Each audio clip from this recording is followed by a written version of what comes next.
Crispy spiral potato evening స్నాక్స్గా చాలా డిఫరెంట్గా ఉంటుంది అండ్ పిల్లలు అయితే చాలా ఇష్టంగా తింటారు. రోజుకు ఒక స్నాక్ తింటూ ఉంటాం అండ్ డిఫరెంట్గా కోరుకుంటూ ఉంటాం కదా.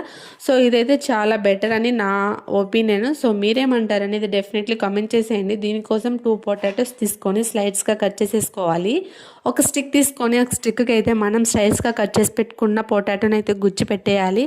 ఇలా వీడియోలో చూపించిన విధంగా మొత్తం అయితే గుచ్చేసి పక్కన పెట్టేయాలి. తర్వాత ఒక ప్లేట్ తీసేసుకొని ఒక కప్పు శనగపిండి, 2 స్పూన్స్ కారం, తర్వాత తగినంత ఉప్పు వేసుకొని వాటర్ వేసుకొని కన్సిస్టెన్సీ ఇలా లూజ్గా అయ్యే వరకు కలిపి పెట్టేసుకోవాలి.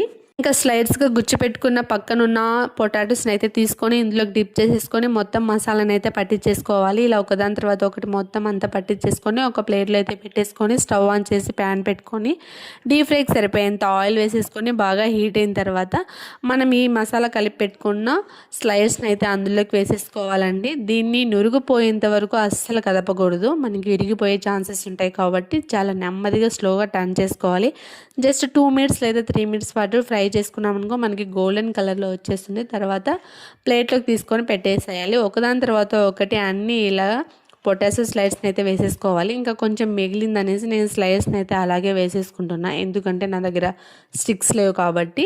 సో మీ దగ్గర ఎక్కువ ఉంటే ఎక్కువ కూడా చేసేసుకోవచ్చు. తర్వాత ఇంకా మొత్తం ఇలా చేసేసుకున్న తర్వాత ప్లేట్లో వేసుకొని కొంచెం గరం మసాలా, కొంచెం ఉప్పు, రెడ్ చిల్లీ సీడ్స్ని అయితే వేసేసుకొని తిన్నామనుకో టేస్ట్ అయితే అద్దరిపోతుంది. నేనైతే ఫస్ట్ టైమే చేసే, టేస్ట్ అయితే అద్దరిపోయింది. చిన్నపిల్లలు ఏంటి పెద్దలు చాలా ఇష్టంగా తింటారు, మళ్ళీ అడగలేదు అనుకుంటారు. వెళ్తూ వెళ్తూ వీడియోకి లైక్ అయితే ఇచ్చేసిన. బాయ్.